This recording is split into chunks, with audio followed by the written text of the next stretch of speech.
రెండవ రాజుల గ్రంథము 4వ అధ్యాయము 8వ వచనం నుండి 17వ వచనం వరకు ఇక్కడ చాలా విషయాలు మనం చర్చించుకోవచ్చు, చాలా విషయాలు మనం నేర్చుకోవచ్చు. దైవ సేవకుడు ఎలీషా, ఈయన ఏలియా యొక్క శిష్యుడు, ఆయన కింద పరిచారం చేస్తూ ఉన్నాడు. దేవుడు ఏలియా కంటే ఎక్కువగా అద్భుత ఆశ్చర్య కార్యములు ప్రభువు పరిచర్యలో చేసినటువంటి దైవ సేవకుడు. ఈయన ఎలీషా దైవజనుడు ఈ 8వ వచనంలో ఒక పట్టణానికి వస్తూ ఉన్నాడు. ఏ పట్టణం అది? ఆ పట్టణంలో ఒక గనురాలైన స్త్రీ ఒక ఆమె ఉంది. ఎవరామె? గనురాలైన స్త్రీ. గనురాలు అంటే ఆమె శరీరపరంగా లావు, హైటు, దిట్టంగా కాదు, మంచి పేరు కలిగిన ఆమె, మంచి ప్రవర్తన కలిగిన ఆమె, మంచి సాక్ష్యం కలిగిన ఆమె, మంచి ప్రార్థనా పరులు, మంచి దైవభక్తి కలిగిన ఇన్ని గుణాలు ఉన్నాయి. ఇంకా వాటన్నిటికీ ఇంకా ఎక్కువ ఇంకొకటి ఉంది, భర్తకు లోబడే స్త్రీ. ఇన్ని సుగుణాలు ఈ షునేమీరాలు స్త్రీకి కలిగింది. ఎన్ని క్వాలిటీస్ ఉన్నాయి చూడు. దేవుని సేవకుడు అంటే ప్రేమ, విశ్వాసం కలిగినటువంటి, నమ్మకం కలిగినటువంటి. దేవుని సేవకునికి నేను ఆతిథ్యం ఇస్తే దేవుడు నన్ను ఆశీర్వదిస్తాడన్నాను. హల్లెలూయా. ఆమె తెలుసు కనుక ఆమె ఏం చెప్పింది తెలుసా? మొదటి వచనం చూడండి. ఒక దినమందు ఎలీషా షునేమను పట్టణమునకు పోగా అచ్చట గనురాలైన ఒక స్త్రీ భోజనమునకు రమ్మని అతన్ని బలవంతం చేశాను గనుక అతడు ఆ మార్గమున వచ్చినప్పుడల్లా ఆమె ఇంట భోజనం చేయుచూ వచ్చాను. ఈ వచనంలో ఆమె యొక్క ఆతిథ్యం ఇచ్చే స్త్రీ అని గుర్తుకొస్తా ఉంది మనకి. ఏంది ఆతిథ్యం అంటే? ఊరికంటే వాళ్ళకి ఊరకేస్తారా? ప్రేమించిన వారికి ఆతిథ్యం. ఈమె దైవ సేవకునికి ఆతిథ్యం ఇస్తూ బలవంతం రాసి చదువుకుని బైబిల్ మిగతా వాళ్ళు కూడా చదవండి. వాక్యం చెప్పినప్పుడు అక్కడ అండర్లైన్ చేసుకోండి. బలవంతం చేసింది అంటే నా దైవ సేవకుడు, నేను ప్రేమించే సేవకుడు మా ఇంట్లో భోజనం చేయాలి. ఆయన ఆ మార్గం సునేమి పట్టణానికి, ఆ మార్గం ఆ ఊరికి వచ్చినప్పుడల్లా, ఆ పట్టణం మధ్యకు వచ్చినప్పుడల్లా ఆమె ఇంటికి వెళ్ళి భోజనం చేసేవాడు. లేఖనాల్లో రాయబడ్డది. హల్లెలూయా. ఎందుకని? భోజనం దగ్గరికి పెట్టి వాళ్ళ ఇళ్ళకే పోతారు. మామూలు వ్యక్తులకు భోజనం పెట్టడం కాదు, ఒక దైవ సేవకుడిని ఆహ్వానించి ప్రేమించి ఆతిథ్యం ఇవ్వడం. హల్లెలూయా. మామూలుగా రాయ మాట. ఏమాట? మా ఇంటికి బంధువులు వచ్చారనుకో, భోజనం చేస్తారా? వండమంటావా? ఇది వండమంటావా, పోతావా అని అన్నారు. కనుక ఎవరి మధ్యకి పోయినా పర్వాలేదు, కానీ భార్యాభర్తల మధ్య గొడవల మటుకు పోకూడదు అని చెప్పండి. చూస్తా ఉండి ఏం జరగద్దా అని చూస్తూ ఉండి, అంతేగాని వాళ్ళ మధ్య గొడవలకు పోకూడదు. ఈరోజు గొడవ పెట్టి రేపు మరి ఒకటి అయిపోయి నువ్వే శత్రువు అవుతావు, నువ్వే వేరేవాడు అవుతావు, ఎరిదారి అయిపోతావు. కనుక భార్యాభర్తల గొడవలకి, భార్యాభర్త మధ్యకి వేరొకరు ఎవరు ఉండకూడదు. హల్లెలూయా. ఈమె ఫస్ట్, ఈమెలో ఉన్న సుగుణం, మంచి గుణం ఏంది? ఆతిథ్యం ఇవ్వడం. హల్లెలూయా. భోజనానికి బలవంతం పెట్టింది. ఆమె ప్రేమించింది దైవ సేవకుని. అయ్యా, మా ఇంటికి వచ్చినప్పుడల్లా, ఈ మార్గం వచ్చినప్పుడల్లా మా ఇంట్లో తప్పనిసరిగా భోజనం చేయాలి. హల్లెలూయా. ఆతిథ్యం ఇచ్చే స్త్రీ. అబ్రహాము తన భార్య ఎర్ర టెండలో, వాళ్ళు అక్కడ ఉన్న గుడారం అక్కడ ఉంటే ఎర్ర టెండలో ముగ్గురు వచ్చారు.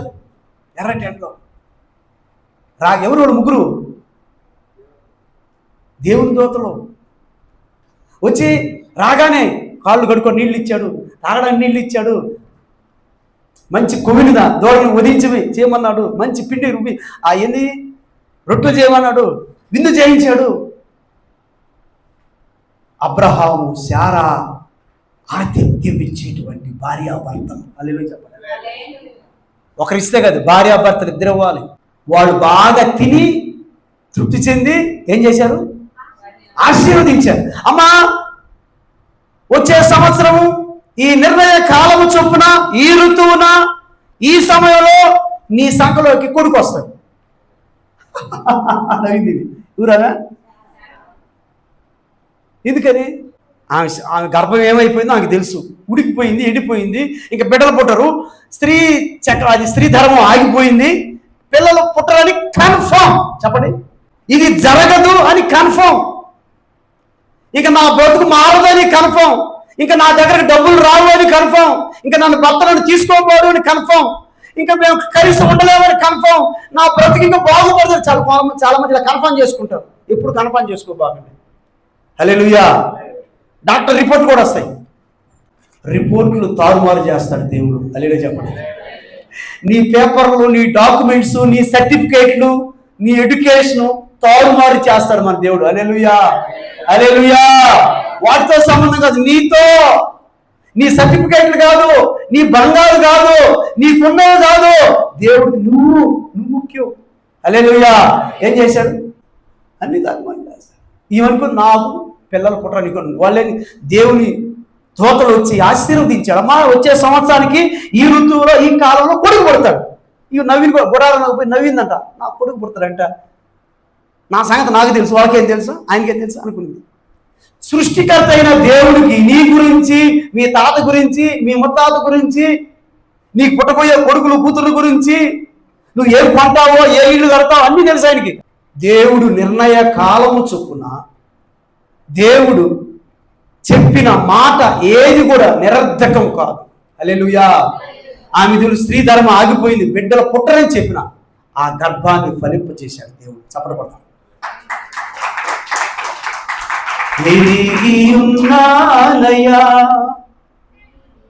నీకేది అసాధ్యము కాదని. ఏదట? నాకు తెలుసు, నా ప్రభువుకి ఏది అసాధ్యం కాదు. హల్లెలూయా చెప్పండి. తెలుసుకున్నానయ్యా నీవెప్పుడు మేలు చేస్తావు. యేసయ్య ఏదైనా చేశాడంటే నీకు మేలే చేస్తాడు. హల్లెలూయా. యేసయ్య నీకు ఏమైనా చేశాడంటే నీ కొడుకు మేలే చేశాడంతే. హల్లెలూయా. కీడు దేవుడు ఎంత మాత్రం చేయడు. మనుషులు చేయొచ్చు, సైతాన్ని చేయొచ్చు, దుష్ట తలంపులు కలిగిన వారు చేయొచ్చు, నీ శత్రువు నిన్నే చేయొచ్చు. నా ప్రభువు అయితే, మన యేసయ్య అయితే నీకు కీడు చేయడు. వారు చేసిన కీడు నీకు మేలుగా చేస్తారు. మనకు తెలుసు, ఆయన మార్పులేని దేవుడనీవని, మాట ఇచ్చి నెరవేర్చుతావని. మాట ఇచ్చాడంటే నీకు చేసి తెరుతాడు. ఆమె చెప్పండి. హల్లెలూయా. నీకు వాగ్దానం ఇచ్చాడు, చేసి తెరుతాడు. ఈ సంవత్సరం 2025 సంవత్సరంలో జనవరి 1 వాగ్దానం, చర్చికి వాగ్దానం తీసి నేను వాగ్దానం తీసుకున్నాను. నిన్ను స్వస్థపరచు యెహోవాను నేనే అన్నాడు. ఏంది ప్రభువా, ఇన్ని సంవత్సరాలు నాకు ఏ జబ్బు రాలేదు, ఏ సమస్య రాలేదు, ఏ బాధ రాలేదు, నిన్నే నన్ను స్వస్థపరచాలని వచ్చి ప్రార్థన చేసుకుంటా. జనవరి అయిపోయింది, ఫిబ్రవరి అయిపోయింది, మార్చిలో స్టార్ట్ అయింది మందులు మింగటం. నా జీవితంలో ఎప్పుడు నేను మందులే మింగలేదు. ఆ మందులు నా ఒంటికి పల్లా రియాక్షన్ అయింది, కాళ్ళకి గడ్డలు వచ్చేసి మళ్ళా మందులు మార్చారు. అయ్యి మందులు పల్లా రియాక్షన్ అయిపోయింది, మళ్ళా గడ్డలు వచ్చాయి. ఇంకే మందులు మింగల. తర్వాత గ్యాస్ ట్రబుల్ ప్రాబ్లం వచ్చింది, మందులు తగ్గల. నాకు ఎప్పుడు లేదు. ఎప్పుడు ట్యాబ్లెట్ మింగడం నా జీవితంలో వరుస పెట్టి మందులు మింగడం ఎప్పుడు లేదు. హల్లెలూయా చెప్పండి. వాగ్దానం చేశాడు 2025 జనవరి 1 రోజు వాగ్దానం, నిన్ను స్వస్థపరిచి యెహోవా నేనని. అంత అయిపోయిన తర్వాత, ఆ రూట్ కెనాల్ ట్రీట్మెంట్ అయిపోయిన తర్వాత, ఈ గ్యాస్ ట్రబుల్ ప్రాబ్లం అయిపోయిన తర్వాత, అన్నింటిలో తేరుకొని తప్పించుకొని బయటకు వచ్చిన తర్వాత, అప్పుడు బైబిల్లో వాగ్దానం చూస్తే నిన్ను స్వస్థపరచు యెహోవాను నేనే అన్నాడు. హల్లెలూయా. అప్పుడు గుర్తుకొచ్చింది దేవుడు వాగ్దానం నాకు. హల్లెలూయా. దేవుడు చెప్పిన మాట, దేవుడు నీకు ఇచ్చిన వాగ్దానం ఎప్పుడు నిరర్ధకం కాదు. నాకు అర్థం కదా, ప్రభువా నాకు ఇంతవరకు అంత ఆరోగ్యం బాగుంది కదా, ఇప్పుడు నన్ను హాస్పిటల్ మెట్లు ఎక్కలేదు కదా అంటే, ఈ సంవత్సరం ఎక్కబోతున్నాను ఆయన, జాగ్రత్తగా ఉన్నాను హెచ్చరిస్తున్న వాక్యం అది. హల్లెలూయా. ఎప్పుడు నిరర్ధకం కాదు. ఆ వాగ్దానం నెరవేరేసి జనవరిలో రాలి, ఫిబ్రవరిలో కాదు, మార్చి నుంచి స్టార్ట్ అయింది. దేవుడు నీకు ఇచ్చినటువంటి వాగ్దానం, నీకు ఇచ్చినటువంటి మాట ఎప్పుడు ఎన్నడూ నిరర్ధకం కాదు. ఒకరోజు ఆ ప్రతిఫలం చూస్తాం. హల్లెలూయా, హల్లెలూయా. ఈయన ఈ భార్యాభర్తలు ప్రేమించి ఆతిథ్యం ఇచ్చారు, చక్కటి కుమారుని పొందుకున్నారు. హల్లెలూయా చెప్పండి. ఏమిచ్చారు?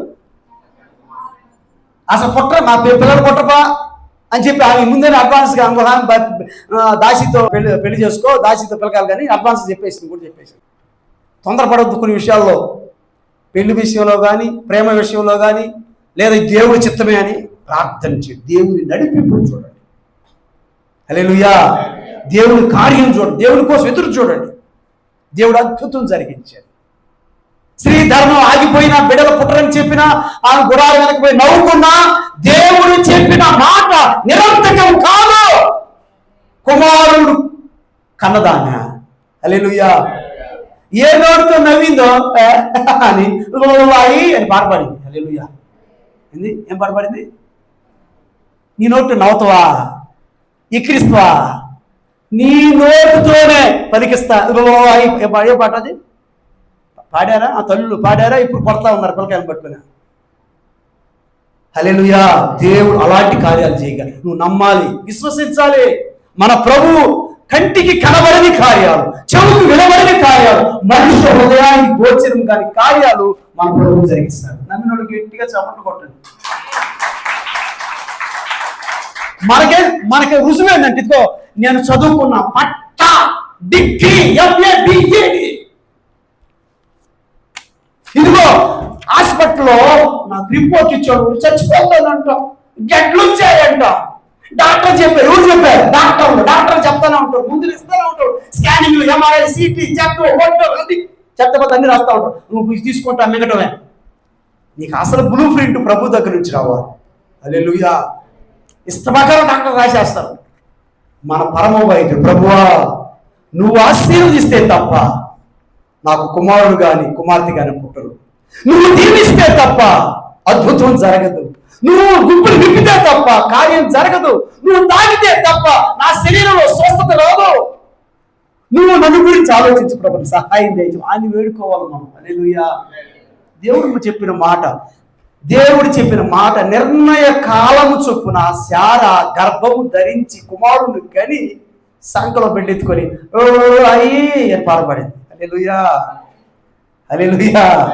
అప్పుడు నేను తప్పు, నా నోటితో తప్పు అయిపోయింది, తెలియకపోతే క్షమించి పాస్టర్ గారు, మీరు చెప్పిన మాట వినండి. దైవ సేవకుడి మాట వినండి. దేవుడు మాట్లాడుతున్నారని వినండి. దైవ సేవకుడి ద్వారా, వాక్యం ద్వారా నాతో మాట్లాడుతున్నారు. భయభక్తులు కలిగి ఉండండి, దేవుడు కార్యం జరిగిస్తాడు. విశ్వాసంతో ఉండండి. చర్చిలో ఉన్న చెప్పి ఆ మాటని బయటికి పెట్టారు చెప్తాను ఊపిరికే ఆయన ఇష్టపడి మనం చేస్తావా? నీ విశ్వాసం అంతటితోనే పో. హల్లెలూయా. హల్లెలూయా. నేను చెప్తున్నా ఈ ఉదయకాల సమయం, నీ ఎదుట ఏ పని ఆగిపోయిందో, ఏది స్ట్రక్ అయిపోయిందో ఆ నుంచి కదలట్ల బండి, ఏం చేయాలి అర్థం కావట్లా నీ జీవితం, నేను ఎటు పోవాలో అర్థం కావట్లా. దేవుడు ఓ మలుపు ఇవ్వబోతున్నాడు, ఓ ఆశ్చర్యకార్యం జరిగించబోతున్నాడు. హల్లెలూయా. నువ్వు ఎప్పుడు కూడా కంటికి కనబడే వాటిని చూడొద్దు, రిపోర్ట్లు చూడొద్దు, నీ సర్టిఫికేట్, డిగ్రీ సర్టిఫికేట్ చూడొద్దు.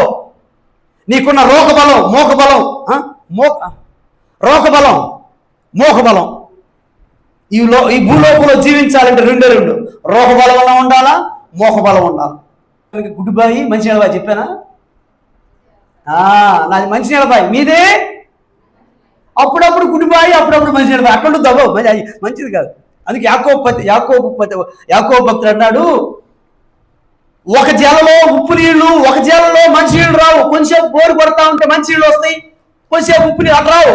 వస్తే మంచినీళ్ళే రావాలి, వస్తే ఉప్పు నీళ్ళే రావాలి. కొంచెంసేపు మంచినీళ్ళు, 6 నెలలు ఉప్పు నీళ్లు, 3 నెలలు మంచినీళ్ళు, ఇంకొక 3 నెలలు జవలగా అట్టుండవు. నీలో వస్తే మంచి నీళ్ళు రావాలి, గుడ్డుబాయిగా ఉండకూడదు, చేదు నీరు రాకూడదు, చేదే ఉండకూడదు. హల్లెలూయా. చేదే మీ ఇంట్లో ఉండకూడదు. ఇంకా అంతే. ఆమె చెప్పు, చేదైన వేరు ఏదై తిరిగి వచ్చింది అనుకో, వెంటనే తిరిగి ఉండి చేదా వేరే ఉండమ్మా ఉండని దాన్ని నీళ్ళు పోసి పెద్ద చేసి మహాకల్పవృక్షం చేస్తే భ్రష్టు పట్టిపోతాం. ఈ రోజు పెరిగింది ఒక చిన్న చేదు వేరు పడింది అనుకో, పెరిగి అవుతుంది మరి దానికి పెరిగేసాయి, ఏమీ లేదు. దాన్ని అట్టే పెట్టి చూసుకుందాంలే, తర్వాత చేద్దాంలే అంటే పెరుగుతూ ఉంటుంది. చెట్టు విత్తనం పడిందని ఏమవుతుంది? వేరు పెరుగుతూ ఉంటుంది. అది చెడ్డ ఆలోచన, చెడ్డ తలప, చిన్నది పడినా దాన్ని పెరిగేస్తాయి, అంతే. క్లీన్ అయిపోయి ఇంకేం మరవదు. అందుకే గొప్ప గొప్ప దైవసేవకులు ఏం చెప్పారంటే మన హృదయం, మానవుని హృదయం అంట భూమితో పోల్చబడింది. భూమిలో ఈరోజు మీరు బాగా ఆ పచ్చిగిడంతా పెరిగేసి చదును చేయండి, రెండో రోజుకి మళ్ళా పిచ్చి మొక్క మళ్ళీ సొక్కు వచ్చేస్తాయి. మళ్ళా దాన్ని పెరిగేసి మళ్ళా చేయండి, మళ్ళా రెండో రోజుకి వస్తూ ఉంటాయి. అంటే మన హృదయం భూమితో పోల్చబడింది. ఈ రోజు పెరిగేసిన మొక్కలు మళ్ళీ రెండో రోజు ఏదో పిచ్చి మొక్కలు వస్తాయి. ప్రార్థన వద్దులే, వాక్యానికి వద్దులే, అది వద్దులే, పెరికేస్తూ ఉండాలి. బట్టి వచ్చినండి పెరికేస్తూ ఉండాలా. అవి పెరిగికుండా అట్నాగా ఉంటే అవి పెరిగి పెరిగి పెరిగి చర్చిలోంచి నిన్ను పెరిగేయాల్సి వస్తుంది. అవి నువ్వు పెరిగేసుకోకుండా ఉంటే నువ్వు ఉన్న స్థానంలో నిన్ను జాబ్లో ఆ ఉద్యోగం నుంచి పెరికేస్తారు. కొంతమంది చూడండి ఏ పనిలో పర్మనెంట్గా ఉండరు, దేనికి పనికిరావు. ఎక్కడ పోయినా ఆడలేను, ఆడలేను. ఎందుకంటే వాడి బుద్ధి స్థిరస్థాయి లేదు, వాడు ఉండలేడు, వాడు ఎక్కడ ఉండలేడు. అర్థమైందా? విన్నారు అటువంటి వ్యక్తులు? అల్లాడిపోయి ఆడ పని చేయవు, నీళ్ళు పట్టాయి ఆడ పని చేయవు, ఎక్కడ పని. ఎందుకంటే వాడు మనుషులు ఏమనలేడు. అర్థమైందా? హల్లెలూయా. దేవుడు ఎండిపోయిన నీ జీవితం లేదా ఇది ఇంకేమీ లేదు అనుకున్నప్పుడు అక్కడ దేవుడు ఎడారుల్లో నీటిని పుట్టించే దేవుడు నీ జీవితంలో ఒక వెలుగును, ఒక దీవెన, ఒక ఆశీర్వాదం తీసుకురాబోతున్నాడు. హల్లెలూయా. బిడ్డలో పుట్టరన్నటువంటి ఆమె జీవితంలోకి దైవ సేవకులకు ఆతిథ్యం ఇవ్వటం ద్వారా మంచి భోజనం కొంతమంది భోజనం పెట్టి వాళ్ళ పనులు వాళ్ళు ఉంటారు. పాస్టర్ గారికి ఏం కావాలా, మొక్కలు పడ్డాయా, మొక్కలు పడలేదా, ఏం తిన్నాడా, ఏం కావాలో చూసుకోరు. గమనించండి. మీ పాటికి మీరు అట్లా వేసే తింటే కొంతమంది మీరు వడ్డించేవాళ్ళు కూడా మొక్క ఎటు పెట్టుకెళ్ళి ఎటు వేయబాకండి, సంతోషంగా వడ్డించండి. ఆడ అయిపోయినా కూడా అరగంటేసి నీ పుళ్ళు ఇచ్చితే వాళ్ళు సంతోషంగా పోతారు. ఇంత మొక్కలు వేసినా కూడా మొక్క ఎటు పెట్టుకుంటే ఎందుకు వచ్చినా వాళ్ళు జీవితాంతం నువ్వు సాంబార్ వేసి ఎదిగి చూస్తూ ఉంటారు. ఇంకెప్పుడు దరిద్రం చూడకూడదు అనుకుంటారు. నవ్వుతా వడ్డించండి, స్మైల్ ఇచ్చి. అది వస్తే వచ్చేది కాదు, లోపల ఆనందం పరిశుద్ధాత్మ దేవుడు ఇస్తాడంట. హల్లెలూయా. రోమాపత్రిక 14వ అధ్యాయం 17వ వచనం. దేవుని రాజ్యము భోజనము పానము కాదు కానీ అది నీతియు సమాధానమును, అది పరిశుద్ధాత్మ దేవుడి నుంచి వచ్చే ఆనందం, అది ఆనందం. హల్లెలూయా. దేవుని రాజ్యం అంటే భోజనము పానము కాదు కానీ నీతిగా సమాధానము పరిశుద్ధాత్మ దేవుని అందరి ఆనందం. హల్లెలూయా. ఎవరిస్తారంటే ఆనందం? పరిశుద్ధాత్మ దేవుడు ఇస్తే మన జీవితంలో, మన కుటుంబంలో, మన హృదయంలో సంతోషంగా ఉంటుంది. హల్లెలూయా. అది లక్షలు వస్తే ఆనందం కాదు, లక్షల కోట్లు వస్తే ఆనందం కాదు, పరిశుద్ధాత్మ దేవుడు ఇచ్చే ఆనందం. హల్లెలూయా. ఈ సంతోషము నీకు కావలనా పడదు. వచ్చే ఈ పాట మీకు. ఈ సంతోషము నీకు కావలనా, ఈ సంతోషము నీకు కావలనా, నేడు యేసు యొద్దకు రమ్ము. నీకు సంతోషం లేకపోతే యేసయ్య దగ్గరికి రా. ఇంట్లో గర్భిణిగా ఉందా, యేసయ్య దగ్గరికి రా. నిన్ను భర్త వదిలేసాడా, యేసయ్య దగ్గరికి రా. నీ భార్య వదిలేసిందా, యేసయ్య దగ్గరికి రా. నీ బంధువులు వదిలేసారా, యేసయ్య దగ్గరికి రా. నీ నంబర్ వదిలేసారా, యేసయ్య దగ్గరికి రా. నిన్ను ఎవరో పట్టించుకోవట్లేదా, యేసయ్య దగ్గరికి రా. యేసయ్య నీకు ఏం కావాలో ఇస్తాడు. అది ఎవరు ఇస్తారు? యేసయ్య ఇస్తాడు. హల్లెలూయా.